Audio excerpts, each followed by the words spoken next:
So let's move on and talk about something good. Please. Okay? First of all, man, Star Trek. How good was that movie? It was a damn fine movie. It's not often that you can just leave the theater and just go, wow, that was 2 hours, great entertainment. Yeah. So obviously there were a lot of fans, myself included, who are hardcore Star Trek fans who, you know, I knew it was going to be a good movie. I sort of knew what to expect, but at the same time I was like, they're rebooting the whole series. How are they going to do this? I had read the prequel comic countdown, so I was wondering how it was going to work, but man, J.J. Abrams, he delivered. And I think the number one reason why this has worked so well is the casting. Yeah. I think they just really cast the perfect actors in those roles, and from there, everything just fell into place. Yeah. Great movie. I saw it in IMAX. Really wasn't different other than just a bigger screen. It wasn't made for IMAX. Yeah. I took my dad because he's a big Star Trek nerd, even more than I am, which is, you know, unbelievable. He loved it. He was a little confused by all the time travel stuff, which I think that's the one thing that kind of confused everyone. Right. Because I feel like they explain Nero's motives, but you and I and some other people read the prequel comic, and that, if you read that, you really then get an insight into Nero's character and why he's so hell-bent on the revenge that he is. Yeah. So if there's one small thing wrong with it is they maybe could have just explained his motives a little more, but... Yeah, and we had this really ginormously geeky conversation. It was the nerdiest conversation the other ever. day, where I explained the whole alternate reality, alternate timeline things. Because what most people thought is time is a single line. So we think of time as like a single line.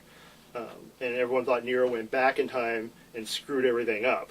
That's how I thought. Yeah, that's time travel for you. But when you go through a black hole, what it did was it created another line that looks exactly the same as this line. I'll draw it on the thing, so I'll just draw lines here so you can see. I had this whole diagram. It was really cool. So Nero didn't go back and destroy this regular time. He created like a second universe. So it's an alternate universe than the one we know. It's a parallel universe. So the Star Trek universe that we know with Next Gen and Deep Space Nine and everything else and Kirk and Spock and the one that we've loved for years, still intact, yes, out there in the universe going on. This film has created an alternate Star Trek universe where a few things are the same, where the crew is still the crew of the Enterprise, but a few things are different, like, you know, Spock and Uhura are hooked up now. Like, that never happened before, but I kind of like that turn of events. It was a good thing. So we'll talk about this with Fringe, too, because Fringe gets into this alternate timeline stuff, too.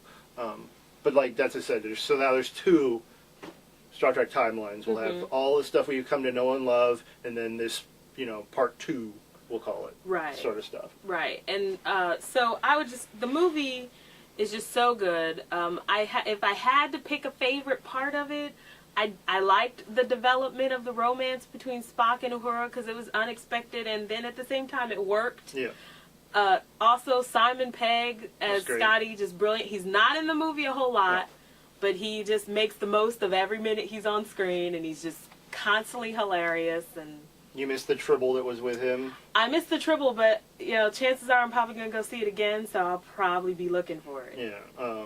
Carl Urban was great. Wow, how good was he as McCoy? Yeah, my dad thought he was the best part of the movie. He really, really captured McCoy perfectly. Yeah, perfectly. Yeah. I thought Chris Pine did a great job. But I think the MVP has to fall on Zachary Quinto's shoulders. Man. He just really so good as Spock. Yeah. He was the first person casted, and according to J.J. Abrams, they never really even considered anybody else. Like, he was their top pick the whole time, and it's obvious why. And I think this just proves what we've known all along, that he is way too good to be stuck on Heroes. Yeah, when I left the theater, that's the first thing I thought was, he needs to run as fast as he can away from Heroes. He needs to get off that sinking ship. But sadly, we did hear that even with the developments of the season finale, he is returning in season 4, I guess in sort of a Brad Pitt Fight Club capacity to Nathan. Yeah. So, which is so stupid. It's so sad for him because, I mean, he is so hot off the success of this movie that he could pretty much write his own ticket right now if he wanted to make the jump from TV to movies.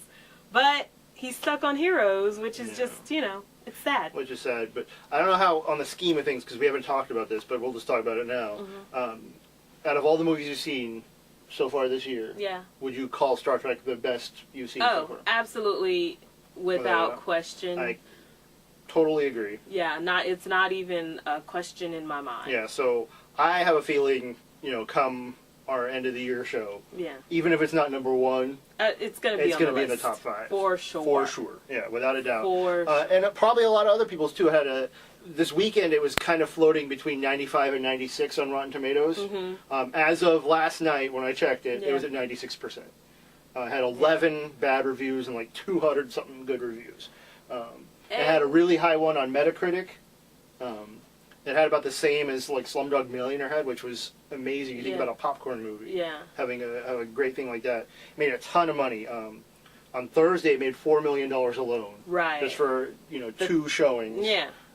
75 in the weekend. So it made like 79.2. Which is more than anybody was expecting, I think. Yeah. I think everyone thought about 65, 70. Right. So right there, when it made its weekend, it was already like the 3rd highest grossing Star Trek movie of all time, just by its weekend. That's crazy. And then Monday, the box office came in, and it jumped to number 2. It just leapfrogged over Khan and First Contact. So now it's only, I think, like 10 million away from Voyage Home, which is the number 1 Star Trek movie of all time. Yeah, right now it's at about 93 million. And here's the thing, we'll get into our want to see it in a moment, but the only other big movie is Angels and Demons, and I don't think the crowd for that really is going to cross over. No. And you know, with a movie like this, the way that, you know, fans are of things of geek culture, you know, if you like it, you will see it again and again. I have already seen it twice, and I'll probably see it a 3rd time. I'm not going to lie. So, you know, a movie like this is good word of mouth.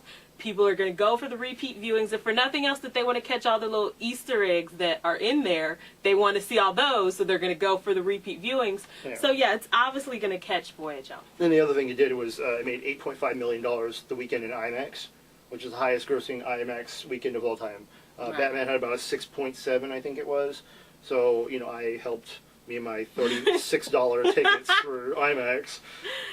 So, I think what we're saying is that right now, Star Trek is the film to beat. Yes. Angel Demons probably make some money. I checked that the Da Vinci Code made $77 million its weekend.